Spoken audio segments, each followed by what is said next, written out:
Hi, my name's Phil. I like talking about politics. So Nigel Farage's latest culture war is to be against woke tampons. Yes, you heard me right.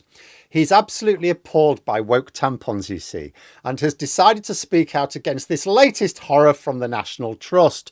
He even got his mascot Lee Anderson to join in. But given that neither of these pub boards even knows what a tampon is, much less anything about their manufacture, it seems unlikely that either really care about the issue at all. So why are they giving the impression that it's important enough to complain about? It's a dead cat. So this sounds like a good time to explain how this cynical ploy works to hide the truth from the public and how Nigel Farage is a master of the tactic. But first, for daily news and politics, please click the subscribe button to stay notified. So Nigel Farage, the big one of asking, oh, what are they hiding? What are they hiding? What is he hiding? He tweeted something a couple of days ago. The National Trust has put vegan tampons in men's toilets. God help us. In reality, vegan just means doesn't contain animal products or byproducts. So most tampons are vegan by default, as long as they weren't tested on animals. That's another little facet. Even organic tampons are made from cotton, which is vegan friendly. So in reality, the only difference between a vegan tampon and a non-vegan tampon is non-vegan ones are tested on animals. Why does Farage think it's important for tampons to be tested on animals? Someone should ask him. In reality, I bet you Farage doesn't even know what makes a tampon a vegan tampon. I bet if you asked him to describe a tampon, he'd struggle. The same with his pet chimp, Lee Anderson, who happily joined in.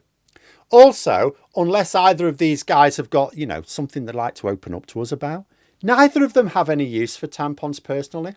So why do they care that the National Trust have put tampons guaranteed not tested on animals into one of their toilets? And it is one of their toilets. The simple answer is they don't care. So why are they making a fuss? Well, the tweet was on October the 10th. What was happening on October the 10th? Social media was passing around clips of Nigel Farage's close colleague Zia Youssef on BBC's Newsnight being asked by the Green Party leader Zach Polanski about another former close colleague of Nigel Farage, Nathan Gill. Now, as I've discussed a couple of times recently, Nathan Gill has admitted to accepting bribes from Russia in return for making pro-Russian statements to the media and in the European Parliament, at the same time as he was very close to Nigel Farage, who was also an MEP in the European Parliament, and also making pro-Russian statements in the European Parliament and to the media. I imagine Farage is fairly pleased that Gill has admitted his guilt because it prevents a trial bringing the story to wider national attention. Mind you, as I wondered out loud recently, did Gill admit guilt as part of a plea bargain in return for information on others involved? Are there other investigations going on? Might that include Farage himself? But this seems to be a more credible explanation for why Farage would suddenly start talking about woke tampons on the day when the issue of whether Farage had taken Russian bribes was bouncing about. A classic political distraction. Because why would he insist that there's something wrong with feminine products if it hasn't been shoved up the chuff of a lab monkey first? Is he going to go around with placards reading, "We demand animal testing"? No, of course he isn't. He needed some outrage to persuade the media to stop talking about Russian bribes, and this was the best he could come up with at short notice. This is another look at the psychology of political news spinning. See, in the cynical world of political spin, this is a tactic so effective, so reliable, it's even got its own morbid nickname, throwing a dead cat on the table. The concept is simple, if a bit disturbing. When awkward, damaging news is about to break or a scandal threatens to engulf you, what do? You don't try to defend it. You don't try to explain it away. You certainly don't ignore it. No, you dump something else onto the public consciousness. Something louder, something weirder, something inherently more memeable and outrage-inducing. And why? Because journalists, bless their cotton socks, will sprint towards the shiny new controversial thing. Clicks. It's all about clicks. The media is incredibly competitive these days.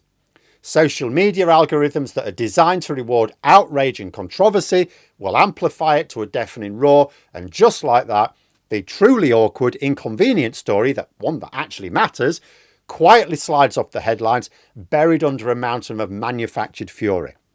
Farage didn't invent this tactic, but he is a keen student of its effectiveness.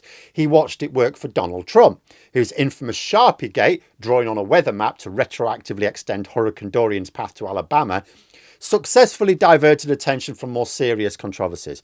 He saw how Boris Johnson's bizarre rant about kippers waving a smoked fish around during an interview became the talking point, not the thorny issues that the media were otherwise talking about. A dispenser of period products in a men's toilets, that's practically ideal ammo for a dead cat, isn't it? It's cheap to generate, one tweet, zero cost, highly visual, and perfectly designed to divide. It's got 4 million views on Twitter as of this morning. It pits young, urban liberals against older social conservatives, creates instant tribalism, and crucially, it allows editors to run the word tampon in block capitals, guaranteeing clicks and engagement. The algorithms, as always, do the rest, ensuring the dead cat gets maximum airtime while the real story withers in the shadows. It's a cynical but undeniably effective play. And it's a play serious politicians need to get better at both countering and using. A quick look at Google Trends showed me a big old spike when you put in Farage tampon, but you put in Farage Russia bribe, get nothing. Not enough data to feature. Nathan Gill Farage, nothing. Nathan Gill on its own, spikes. Linked to Farage, no, not enough to show up on trends. So the tactic's very effective. It's easy to find articles on Farage complaining about woke tampons, few of which will even point out what a vegan tampon even is. Try finding articles on whether Farage is or should be implicated for the possibility of taking bribes from a hostile foreign government. You may find yourself on a fool's errand. So how do we, as informed citizens, navigate this landscape of manufactured outrage and political deflection? How do we avoid being played? Well, you keep a few crucial questions in your pocket. First, what other significant story dropped in the same news cycle, but then mysteriously vanished without trace? Second, who ultimately really benefits from the thing we're all currently yelling about?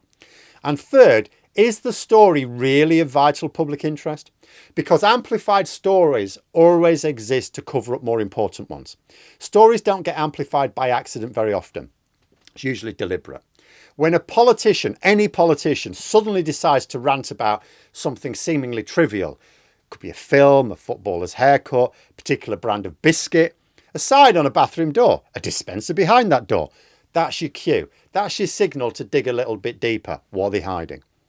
Trivia, politicians don't go on about trivia. Trivia is always designed to cover something up. Don't just scroll past the headlines. What are the stories which have been shoved off the front page or the main headlines?